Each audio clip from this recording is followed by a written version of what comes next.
तो चलिए शुरू करते हैं हमारी आज की कहानी। मैं बहुत खुश थी कि मेरी शादी मेरे परिवार के सबसे सुंदर और खूबसूरत लड़के से हो रही थी। यह मेरी मौसी के पहले पति से था, इसीलिए बहुत ज़्यादा सुंदर था क्योंकि मेरे पहले वाले मौसा जी भी बहुत ही ज़्यादा सुंदर आदमी थे। मैं बहुत खुश थी। आज मेरी शादी की पहली रात थी और मैं दिल में बहुत सारी कामनाएं लिए बैठी थी, पर मुझे क्या पता था कि कुछ और ही होने वाला है। जैसे ही मेरा पति परमेश मुझे अंदर कमरे में आया, उसके हाथ में कुछ था। ऐसा लगता था कि जैसे छोटा सा ब्रीफकेस है। पता नहीं शादी की रात इसका यहाँ क्या काम था। वह मेरे सामने आकर बैठ गया और उसने कहा कि तुम्हें मेरा एक काम करना होगा, बदले में मैं तुम्हें ये मिलेगा। वह तुरंत ही मुद्दे की बात पे आ गया था और उसका मुंह खुला के खुला रह गया था। मेरी तरफ देखा तो मैं हैरान रह गई। मैंने कहा कि यह मजाक है। उसने कहा कि नहीं, बस तुम्हें मेरा एक काम करना होगा। मैंने पूछा कि कौन सा काम? तो उसने मुझसे कहा कि तुम्हें बाहर जाकर चिल्ला चिल्ला कर सबको यही कहना होगा कि ना मर्द हूँ, मैं ना मर्द हूँ, क्योंकि मेरी मौसी को मुझसे बहुत प्रेम था। वह कहती थी कि मैंने इसी लड़की को अपने घर की बहू बनाना है, क्योंकि मैं इस घर के काम काज में बहुत अच्छी थी। सारे घर में मैंने संभाला हुआ था। मेरे घर में मेरे भाई थे, वो भी मुझसे छोटे थे। उन सभी के काम में भी मैं ही करती थी और मैं अपनी माँ के बिस्तर पर ही चाय नाश्ता दिया करती थी। उन्हें बिस्तर से नीचे पाँव तक नहीं रखने देती थी। वो पूरे ख़ानदान में मेरी कहानियाँ मशहूर थी।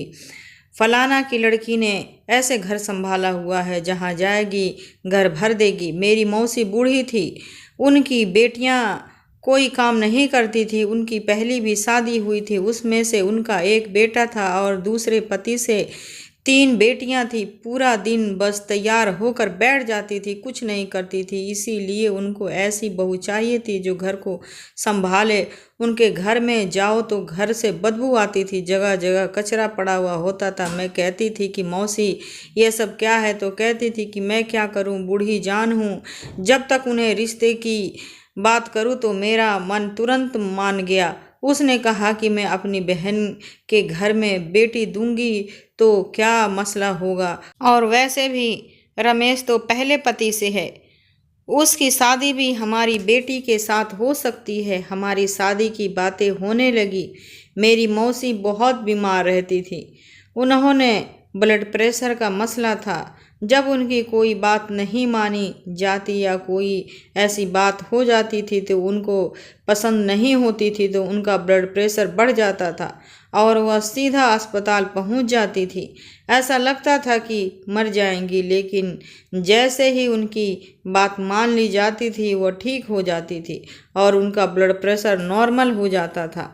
रमेश अच्छा लड़का था, उसकी कमाई भी अच्छी खासी थी और मुझे भी पहले से ही पसंद था, इसीलिए मैंने भी हाँ कर दी। हम लोगों की शादी पक्की हो गई, पर रमेश खुश नज़र नहीं आ रहा था। मैंने अपनी माँ से कहा कि यह तो कुछ खुश नज़र नहीं आ रहा है, कहीं कोई मसला तो नहीं होगा। मेरी माँ ने कहा कि ऐसा ही मुंह बना रखा होगा, उसकी शक्ल ही ऐसी है, तू परेशान ना हो। तेरी तो शादी तो पसंद की जगह पर हो रही है, तू तो मेरी प्यारी बेटी है। मैंने कहा कि मैं बहुत खुश हूँ। जैसे ही हमारी बात पक्की हुई, मैंने अब बहुत खुश रहती थी। अब शादी में 1 हफ्ता रह गया था। दोनों घरों में तैयारियां शुरू हो रही थी। मुझे एक अनजाने नंबर से फ़ोन आने लगा। मुझे नहीं पता था कौन था।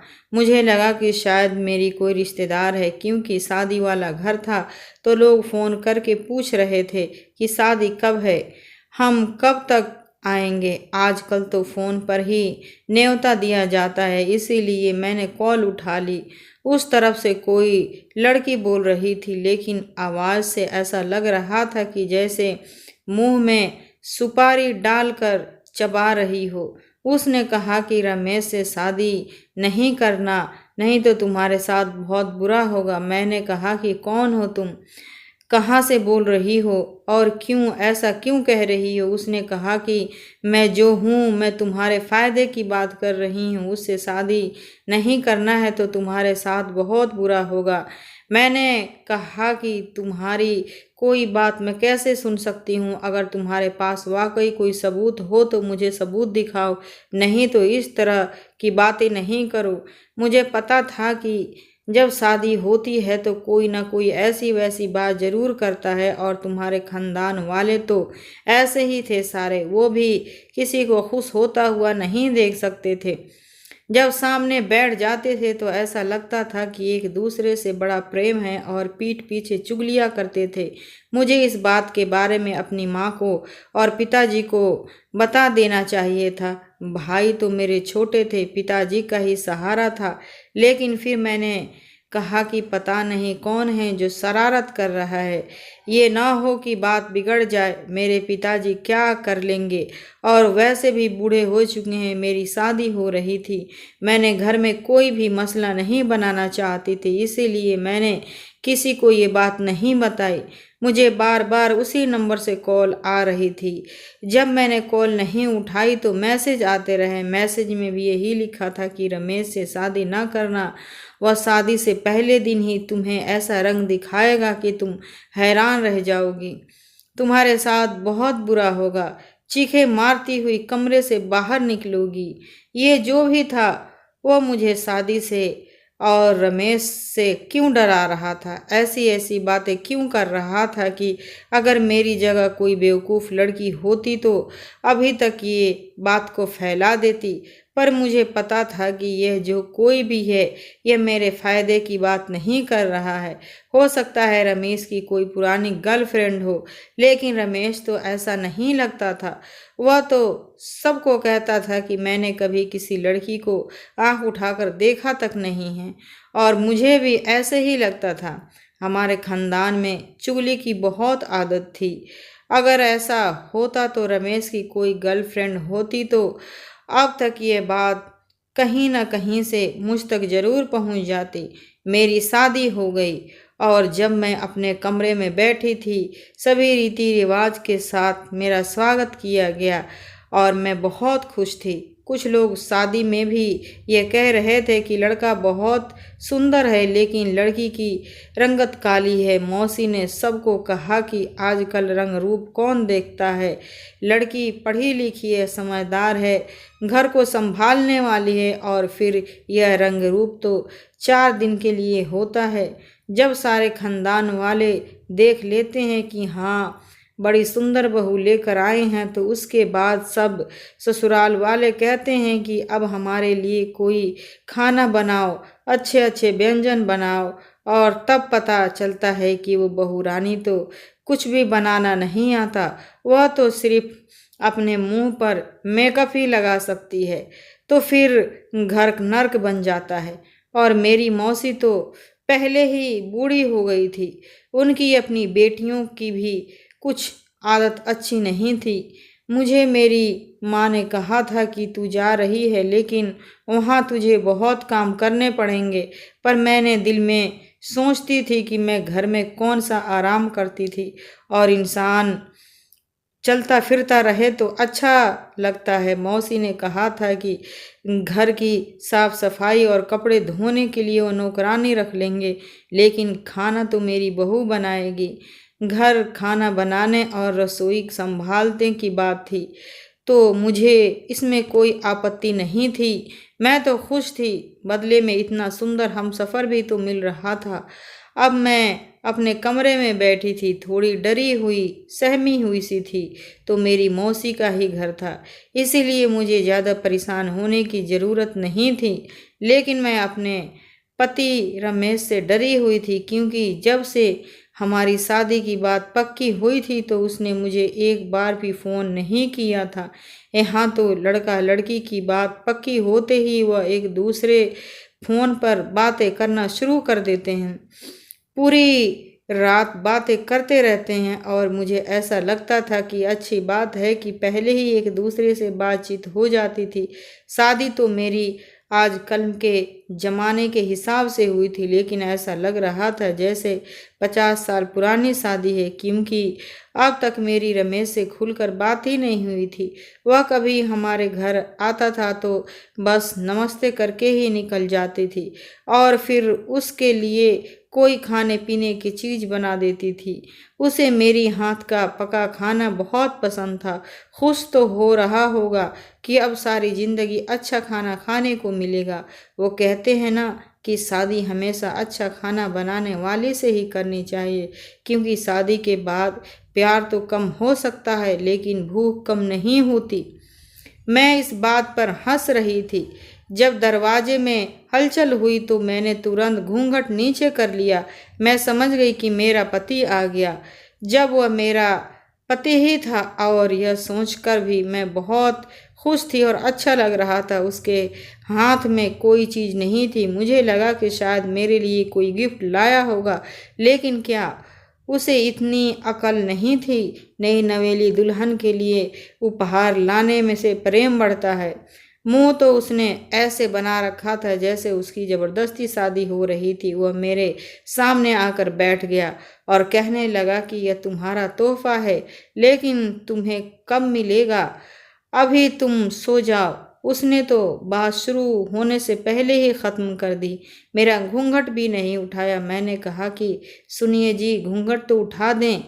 अगर दूल्हा दुल्हन का घूंघट ना उठाए तो अपशगुन होता है। उसने कहा कि ठीक है। उसने घूंघट उठाया पर मेरी तरफ एक नज़र भी नहीं देखा। कहने लगा कि तुम थक गई होंगी, सुबह 4 बजे पूजा के लिए भी उठना है, जल्दी जागना है, तुम जाकर सो जाओ। मेरा दिल तो किया कि मैं पूछूं कि आप मुझसे इतने उखड़े उखड़े क्यों हैं। आज हमारी शादी की रात है, लेकिन फिर मैं भी चुप हो गई, क्योंकि एक दिन की दुल्हन क्या बोलती मैं। हम लड़कियों को लगता है कि सिर्फ लड़कियां ही शर्माती है, पर कभी कभी लड़के भी शर्माते हैं। शायद वो भी शर्मा रहा होगा, इसलिए मैं भी चुपचाप सो गई। सुबह मुझे मेरी मौसी ने जगा दिया। पूजा हुई, पूरा दिन हम लोग व्यस्त रहे। उसके बाद रात हुई तो मेरी मौसी को मैंने बता दिया कि कल तो मैं सो गई थी। आखिर वो मेरी मौसी थी और सासू माँ भी थी, पर पहले से तो मेरी मौसी थी। वो कहने लगी कि अरे तू तो सो गई थी, तुझे नींद आ गई थी। मैंने कहा कि नहीं, मुझे नींद नहीं आई थी, आपके बेटे ने कहा कि सो जाओ तो मैं सो गई। मेरी मौसी ने अपना सर पकड़ लिया और कहा मैं बात करती हूँ रमेश से। मैंने कहा कि नहीं, आप ऐसा बात ना करना, गुस्सा हो जाएगा। तो मौसी मुझसे कहने लगी कि फिर आज नहीं सोना। वो धीरे से हंस दी। मैं भी शर्मा से चेहरा झुका लिया और मैं आज सोने के मूड में नहीं थी, बल्कि आज तो हम लोगों के पास ज़्यादा वक्त था। शादी भी हो गई थी और सारी रस्में भी ख़त्म हो गई थी। मैं नहा धोकर अच्छा सा सूट पहन लिया और खुशबू भी लगा ली, पर आज भी रमेश कमरे में देर से ही आया और जब आया तो उसके हाथ में वही डब्बा था। कल मैं सोच रही थी कि इस डब्बे के अंदर क्या है, और डब्बा के लिए ही मेरे सामने लेकर बैठ गया और कहने लगा कि आज मैं तुम्हें बताता हूँ कि इसके अंदर क्या है। मैंने कहा कि जी बता दें, पर जब डब्बा खुला तो कदमों तले से धरती खिसक गई, क्योंकि इस ब्रीफ केस के अंदर तो बहुत सारे रुपये थे। ऐसा लगता था कि लाखों रुपये होंगे। उसने कहा कि ये कितने रुपये होंगे, तुम्हें क्या लगता है। मैंने कहा कि शायद 5 से 10 लाख हैं। उसने कहा कि नहीं, ये पूरे 50 लाख हैं। इससे पहले कि मैं कुछ बोलती, जाहिर है मेरे दिल में तो हजारों सवाल थे। उसने कहा कि ज़्यादा सोचने और बोलने की ज़रूरत नहीं है, मेरी बात गौर से सुनो। ये सारे के सारे पैसे तुम्हारे हो सकते हैं, तुम इन पैसों से जो मर्जी करो, मैं तुम्हें नहीं रोकूंगा। अपने माता पिता को दे दो और भाइयों की पढ़ाई में लगा दो। अपने माँ बाप के लिए घर बना लो, अपने लिए सोना बना लो, गहने बनाओ, जो तुम करना चाहती हो करो, लेकिन इसके बदले में तुम्हें मेरा एक काम करना होगा। मैंने कहा कि कौन सा काम, मैं आपके लिए क्या कर सकती हूँ।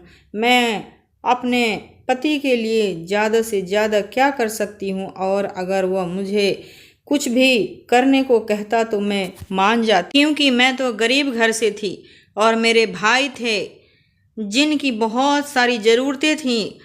उनकी पढ़ाई के खर्च थे, स्कूल के यूनिफॉर्म, किताबें थी। कभी कभी तो हम उनको लंच भी नहीं देते थे और मेरा दिल बहुत जलता था। मैंने पहले से ही सोच लिया था कि अगर ये पैसे मुझे मिल जाए तो मैं अपने भाइयों की पढ़ाई पर लगा दूंगी और अपने बूढ़े पिता की आसानी के लिए भी कुछ करूंगी। मेरा पति मुझे यह पैसे दे रहा था। उसने कहा कि घर में ये बात किसी को भी नहीं बताना, यहाँ तक कि अपनी मौसी को भी नहीं। मैंने कहा कि फिर मुझे बदले में क्या करना होगा? तो उसने जो बात कही वो सुनकर मैं हैरान रह गई। उसने कहा कि मैं 5 दिन तब तक यह बताना होगा कि मैं नामर्द हूँ और तुम मेरे साथ खुश नहीं हो और तुम मुझे छोड़ना चाहती हो, मुझे तलाक लेना चाहती हो, मेरे साथ ज़िंदगी गुजारना नहीं चाहती। ये बात सुनकर तो मेरी हवाइयाँ ही उड़ गई। मैंने कहा कि आप ऐसे क्यों करवाना चाहती हूँ? क्या यह शादी आपकी मर्जी के बगैर हुई है? उसने कहा कि नहीं, यह शादी मर्जी के बगैर नहीं हुई है और तुम मुझे पसंद हो, लेकिन जैसे ही तुम यह बात घर वालों के सामने कर दोगी, उसके बाद जो होगा वह देखकर तुम भी हैरान रह जाओगी। मैंने कहा क्या वाकई आप मुझे तलाक दे देंगे? तो कहने लगा, पागल, मैं तुम्हें तलाक नहीं दूंगा, तुम्हें सिर्फ यही बात करनी है। मुझे समझ नहीं आई कि सिर्फ यह बात करने की मेरा पति मुझे इतने सारे पैसे क्यों दे रहा है। हम तो पति पत्नी हैं ना, हमने तो सारी ज़िंदगी एक दूसरे के साथ रहना है, आपकी सेवा करना है, मेरा धर्म है। उसने कहा, पत्नी अपनी पत्नी को पैसे दे रहा हूँ, किसी गैर को तो नहीं दे रहा हूँ। और बात भी तो अजीब सा है ना, कहीं तुम घबरा न जाओ इसीलिए तुम्हें पैसे दे रहा हूँ। और फिर तुम्हारे माँ बाप को ज़रूरती है ना, घर के पैसे घर में रह जाएंगे, मैं कौन सा सड़क पर बांट रहा हूँ, बस तुम मेरा यह काम करना होगा। मैंने कहा कि ये तो अजीब सा काम है, कैसे करूँगी मैं ये सब लोग बातें करेंगे, कितना अजीब लगेगा। आपको पता है ना, हमारे ख़ानदान के लोग बहुत बातें करते हैं। मेरा पति कहने लगा कि आसान काम नहीं है, पैसे नहीं मिलेंगे मेरी जान, तुम्हें ये काम करना होगा और अब तक तुम्हें यह काम नहीं करती तो हम एक दूसरे के करीब नहीं आएंगे और अगर तुम्हें कुछ समय चाहिए तो मैं तुम्हें वह समय दे सकता हूँ, पर उसके बाद तुम्हें ये काम करना ही होगा और ये पैसे भी तुम अपने पास ही रख लो।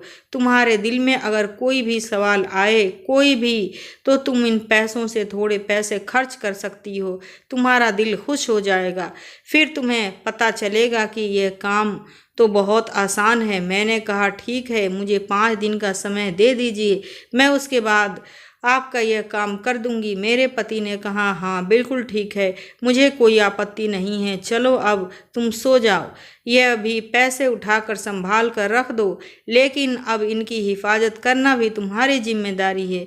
ये जो औरत की ज़िंदगी में सुहाग रात आती है, इस सुहाग रात पर ना जाने क्या क्या होता है। किसी का पति उसे हाथ पर उठा देता है तो किसी का पति शराब पी कर आता है, तो किसी का पति आते ही पैरों में बैठ जाता है और किसी के पति को तो कुछ भी नहीं होता। उसको देखकर भी औरत सोचती है कि इसके साथ ज़िंदगी कैसे गुजरेगी, लेकिन मेरे साथ क्या हुआ था। मेरे पति ने मेरे सामने 50 लाख रखा और अब कह रहा था कि मैं पूरे ख़ानदान में ये बात मशहूर कर दूं कि वो नामर्द है। उस वक्त मुझे ये बात समझ नहीं आई थी, पता नहीं था। ये कहानी सुनाते हुए आप लोगों को बता रही हूँ कि एक मर्द के लिए यह बात बहुत ही ज़्यादा बेइज्जती की बात होगी। कोई उसे नामर्द कह दे, किसी को पता चल जाए कि वो नामर्द है। कुछ लोगों के साथ इस तरह का मसला होता है, मैं इसको कुछ बुरा नहीं समझती। कुछ लोगों को बीमारियां भी होती है, जैसे औरतों की होती है ऐसे मर्दों को भी होती है, फिर भी इसको छुपाते रखे हैं, कभी किसी को बताते नहीं हैं, अपनी पत्नी से भी छुपाते हैं। कोई भी ऐसा नहीं होता जिससे वह यह बात कर सके, क्योंकि यह बात बहुत ही ज़्यादा नाजुक है। लेकिन फिर भी मेरा पति मुझे इस बात का ऐलान करने के लिए क्यों कह रहा था, उस वक्त मैंने इतना नहीं सोचा था। अब तो मैं सोच रही हूँ कि ये सब कुछ वाकई बहुत अजीब था, पर उस वक्त मैंने रुपये रखे और थोड़े से रुपये निकाले और मैं अपने घर चली गई। मैंने अपने भाइयों के पैसे दिए तो मेरी माँ ने यह सब देख लिया और कहा कि तुम क्यों पैसे बांट रही हो, तेरे पास इतने पैसे कहाँ से आए। मैंने कहा कि अम्मा मुझे मिले हैं, तो मेरी अम्मा भी खुश हो गई। फिर मैंने अपने भाइयों के लिए पिज़्ज़ा ऑर्डर किया। उन लोगों की ने ज़िंदगी में पहली दफ़ा पिज़्ज़ा खाया था। फिर भी उन्हें पार्क में ले गई और उन्होंने जिस झूले पर बैठने के लिए कहा मैंने उन्हें बैठाया और जो चीज़ें खाने के लिए मांगी वह उन्हें खिलाई। वह इतने ज़्यादा खुश हो गए कि खुशी से नाचने लगे। घर आए तो भी बहुत खुश थे। जल्दी सो गए। जब सब सो गए तो मेरी माँ ने मुझसे पूछा कि सारी सलामी के पैसे तुमने अपने भाइयों पर उड़ा दिए हैं। अगर तेरे पास इतने ही पैसे थे तो मुझे दे देती, उनके किताबें भी लेनी बाकी है। तूने सारे पैसे इनको दिला दिए। अरे पैसे खिलाने से क्या होता है, ज़रूरत की चीज़ें ले लो, इंसान तो काम आता ही है ना। मैंने कहा कि सारे यूनिफॉर्म, किताबें और फीस वगैरह मिलाकर कितने पैसे बनते हैं। तो मेरी माँ ने कहा कि 30,000 बनते हैं। अब कहाँ से लाएंगे 30,000? अभी अभी तुझे ब्याह है।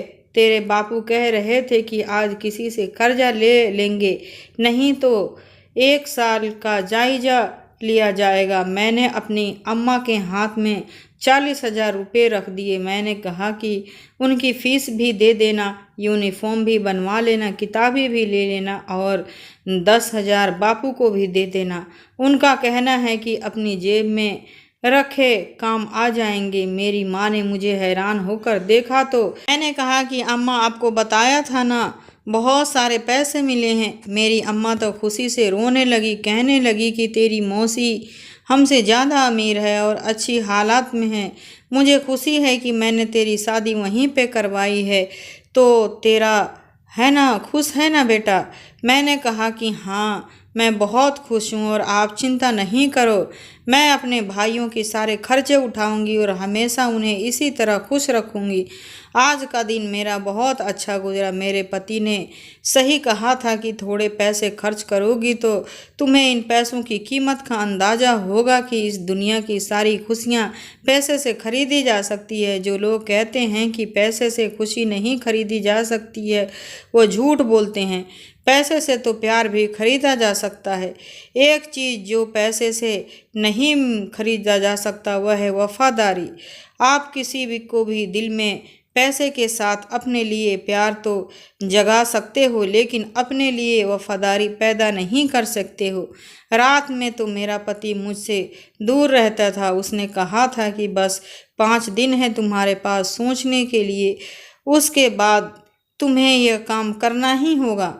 मैंने इतना तो सोच लिया था कि यह सब करने से बस खानदान वाले मुझ पर बातें करेंगे।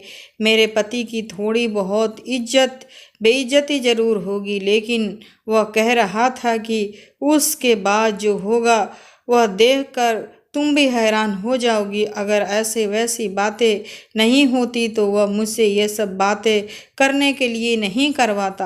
हो सकता है उसके दिमाग में कोई ऐसी बात हो जो मुझे बता ना सकता हो, लेकिन बाद में सारी चीज़ें ठीक हो जाए और मैं भी कहूँ कि जो उसने करवाया है वह बिल्कुल ठीक करवाया है। बस यही सोचकर मैं 5 दिन गुजार लिए। मैं अपने पति से प्रेम करती थी, इसीलिए उससे दूर रहने मेरे लिए मुश्किल काम हो गया था। जब वह मुझसे दूर रहता था तो मुझे उसकी बहुत याद आती थी। मैं कहती रहती थी कि किसी तरह मेरी शादी हो जाए। अब तो शादी हो गई थी, एक ही कमरे में रहते थे, फिर भी दूर दूर रहते थे।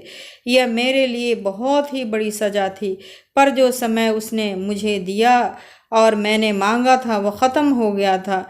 मुझे यह काम करना ही था और उसके बाद सब कुछ ठीक हो जाता। मैंने पैसों से जो भी बहुत सारे खर्चे किए थे। अपनी माँ के लिए साड़ियाँ ली थी, बाबूजी के लिए कपड़े भी लिए थे और अपने लिए भी चीज़ें ली थी। पैसे खर्च करने का बहुत मज़ा आ रहा था। पता है कि इतने पैसे ख़त्म नहीं होने की, और फिर खर्चा करो तो एक अलग तरह का ही मज़ा आता है। ऐसा मज़ा मुझे ज़िंदगी में कभी नहीं आया था। पति ने मुझसे कह दिया कि आज तुमने जो समय मांगा था वो ख़त्म हो गया है। तुम्हें पता है ना तुम्हें क्या करना है? मैंने कहा हाँ, लेकिन मुसीबत ये थी कि इस बीच मैंने अपनी मौसी को कहा था कि सब कुछ ठीक है। उन्होंने मुझसे पूछा था कि रमेश तुम्हारे साथ अच्छा से रहता है ना, और मैंने कहा था कि जी सब ठीक है। अब वह कहेंगे कि पहले तो तुम झूठ बोल रही थी। मुझे रमेश ने कहा था कि बस तुम इतना बोल देना, बाकी मैं संभाल लूँगा। लेकिन उसके बाद क्या होने वाला था मैं भी उत्सुक थी कि ऐसा करने के बाद क्या हो सकता है। रमेश सुबह से गायब था। उसने कहा कि जब तुम रात को बाहर सभी के सामने यह बात करोगी तो मैं तब तक आ जाऊंगा। उसने मुझे मैसेज किया और कहा कि हम बस रास्ते में हूँ, तुम शुरू हो जाओ। और मैं अचानक से बाहर आई तो बाहर मौसी, मेरे पति की बहन और रिश्तेदारों में से भी एक खानदान का आया हुआ था। ऐसी औरत अगर इस बात से पता चल जाती तो फिर समझो पूरे देश में पता चल जाती। मैंने कहा कि मुझे आप बस लोगों से बड़ी ज़रूरी बात करनी है। बात तो ऐसी है कि शायद सबके सामने नहीं करनी चाहिए, लेकिन अब मैं यह सब कुछ और बर्दाश्त नहीं कर सकती। मैं तंग आ गई हूँ। आप लोगों ने मुझसे झूठ बोला है, मुझे धोखा दिया है। आपको यह बात मुझे पहले बतानी चाहिए थी कि आपका बेटा तो किसी काबिल नहीं है। मैंने बात शुरू की तो सभी लोग हैरान रह गए और कहने लगे कि क्या बात है, क्या हो गया बहू रानी? अभी तो तुम्हारी शादी को एक हफ्ता भी नहीं हुआ है, कैसी बातें कर रही हो तुम? क्या नहीं किया हमारे बेटे ने? नाराज हो कर दिया है तुम्हें? मेरी पति के रिश्तेदार बोलने लगे और मेरी मौसी मुझे हैरान होकर देखने लगी और आंखें से इशारा करके पूछा कि क्या बात है, क्यों सबके सामने तमाशा कर रही हो? मैंने उनको नज़रअंदाज कर दिया और मैंने कहा कि औरत शादी के किस लिए करती है? सुख के लिए शादी करती है, संतान के सुख के लिए। लेकिन आपका बेटा मुझे कभी संतान का सुख नहीं दे सकता। सुख को तो छोड़ो, वह तो किसी की भी काबिल नहीं है, क्योंकि आपका बेटा ना मर्द है ना मर्द।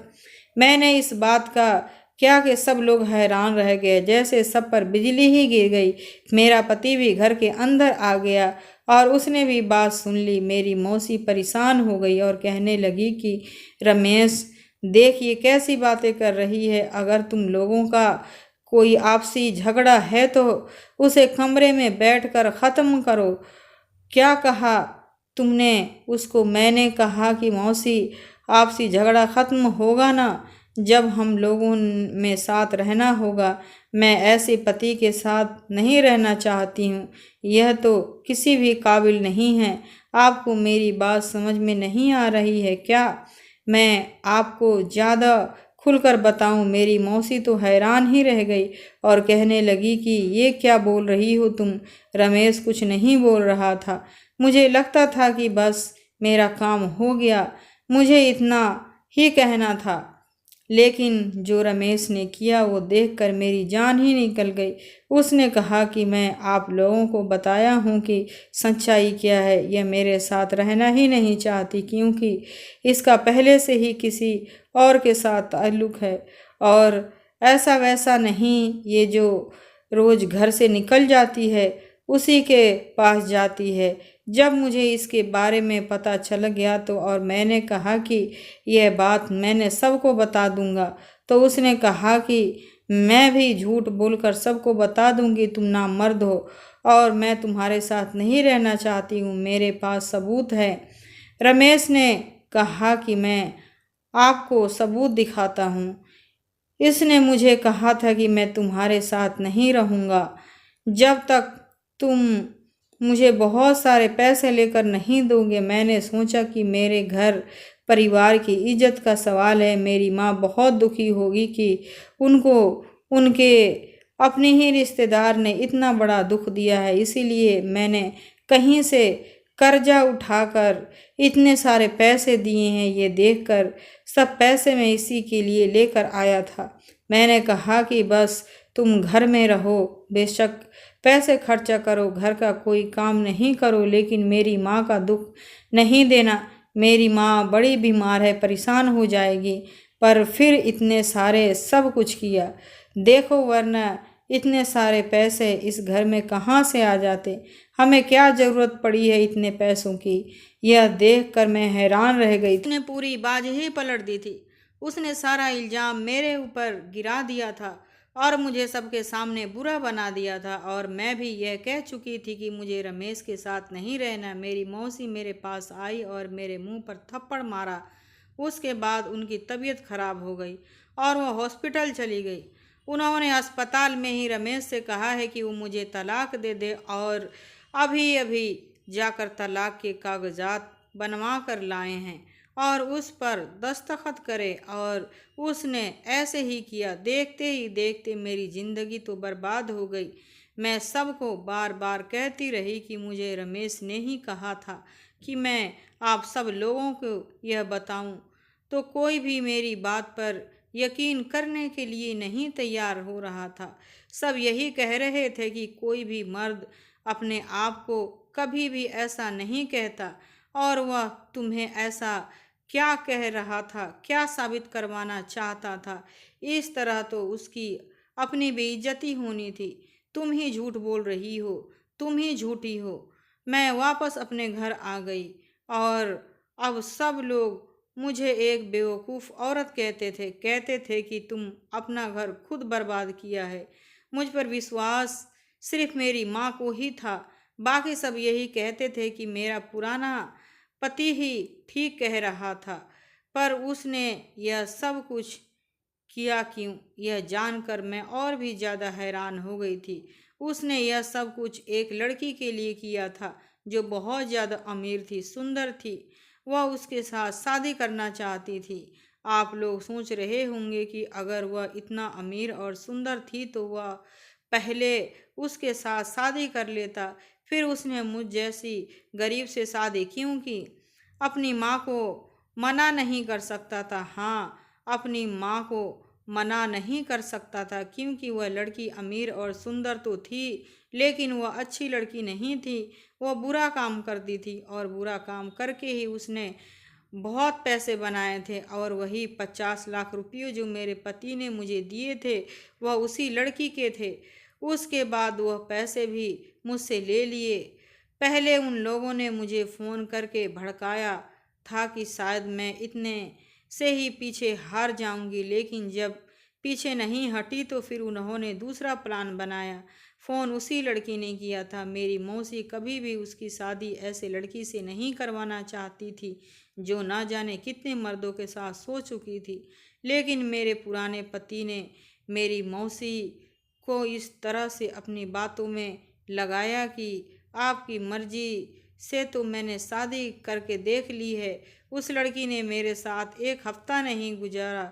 अब मुझे अपनी मर्जी से शादी करने दें, और उससे शादी करना चाहता हूँ।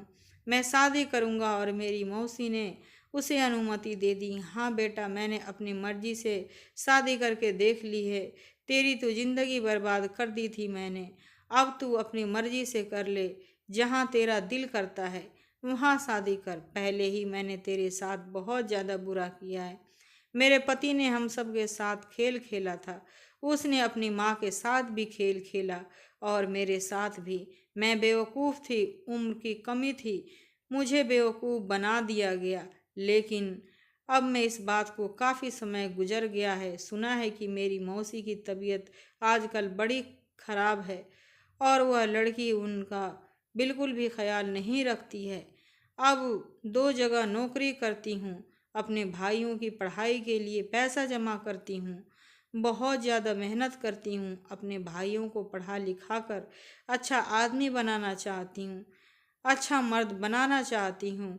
उनको इस काबिल बनाऊंगी कि वह कभी भी किसी लड़की के साथ धोखा न करें और इतना ज़्यादा बहादुर हो तो उनके अंदर जो सीधी बात है वह सीधे सीधे तरीके से कर सके, ना कि पहले किसी लड़की की ज़िंदगी बर्बाद करे और फिर अपनी माँ से बात मनवाए। अगर रमेश में इतनी हिम्मत होती तो वह सीधा कह देता कि चाहे वो नाचने वाली गाने वाली क्यों ना हो, जैसे भी हो, मुझे उसके साथ ही शादी करनी है, उसी को अपनी इज्जत बनानी है। लेकिन नहीं, उसने पहले मुझे रास्ते से इस्तेमाल किया और फिर अपनी माँ की मंजूरी हासिल कर ली। मेरा यह सब क्या कसूर था? मुझे पहले दिन ही बता देता तो मैं पीछे हट जाती। अब सब लोग मुझे ही कहते हैं कि इसने इल्ज़ाम लगाया था, यह तो किसी और की पसंद करती थी। अब मुझे दूसरी जगह भी रिश्ता नहीं मिल रहा है, बहुत मुश्किल से जी रही हूँ। मैं तो किसी से भी शादी नहीं करना चाहती, लेकिन मेरी माँ परेशान रहती है। वो कहती है कि तू जवान है, क्या सारी ज़िंदगी घर में ही बैठी रहेगी? वक्त पर ऐसा शादी न हुआ ऐसे ही गुजरता रहेगा। अभी भी वक्त गुजर रहा है। रोज़ मेरी माँ कहती है कि तेरे लिए कोई रिश्ता देखना है, लेकिन रोज़ दिन गुजर जाता है और वक्त ही गुजार रही हूँ। आप लोग बताओ कि मेरे साथ जो इतना बुरा हुआ, क्या इसमें मेरी क्या गलती थी? और उन लोगों का क्या जो उन्हें सज़ा नहीं मिलेगी? क्या किसी का दिल दुखाना, किसी की मासूमियत से फ़ायदा उठाना और उसको इस्तेमाल कर लेना, क्या इतना आसान होता है? दोस्तों, अब आप ही बताएं कि मुझे अपने पति को माफ़ कर देना चाहिए या उसके खिलाफ कोई सबूत ढूंढकर उसे सबके सामने बदनाम कर दूं।